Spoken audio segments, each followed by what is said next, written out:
Hey guys, it is Bazzy from Reddit Heroes, and we have just gotten the first perfect war, at least the first perfect war since I took over leadership. 60 to 43, we absolutely crushed. To be honest, it was a bit of a squash matchup. They did not have anywhere near the level of heroes that we did, but still, there were many very advanced and tricky bases, and everybody in the clan did absolutely fantastic.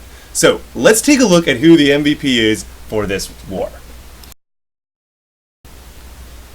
So there were a ton of excellent attacks in this particular war, but we came in very late. Here is Amy, and managed to get a 6-star war this war, cleans up number 4, and then does the same thing on number 1. And this is crazy because it's our number 11 attacking their number 1 for the 3-star and assuring effectively the perfect war. So Queen Walk begins with the minions. They have this sort of exploitable minioning off the side. The cannon cannot fire on them, so we get the funnel going.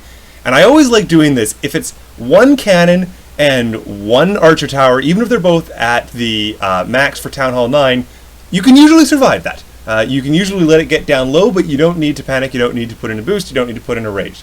So those are going to go, and the queen is healing right back up when the hog's down. So the point is that by the time the clan castle comes out, the queen is perfect. Poison runway goes down, and this clan castle is just a beauty for any time you want to do a queen walk. All these small little troops, there's one Valk in there. Basically, the only way you have to burn an ability here is that if the queen just does not decide to choose the Valk, and the Valk comes right up on her. But as long as she targets the Valk relatively quickly, she will get them. So no rage used and no ability used. Fortunately, as the queen's going to round the corner, the air defense here is going to pick off one of the healers, but honestly, it doesn't really matter. Because of the little notch, is a bad base design. It allows this this air defense tower to be taken out easily. Always make it to prevent the queen walk so that the air defenses cannot be shot. A little bit of funnel, and then the Valks come in. The rage comes in. Look, this is a level 30 queen, right? Which is really huge, but it's one shot. So the Valks here have completely neutralized it. The Valks actually split.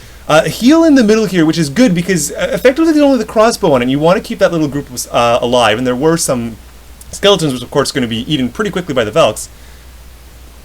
And now comes the rage, and this is where I really like the synergies of it.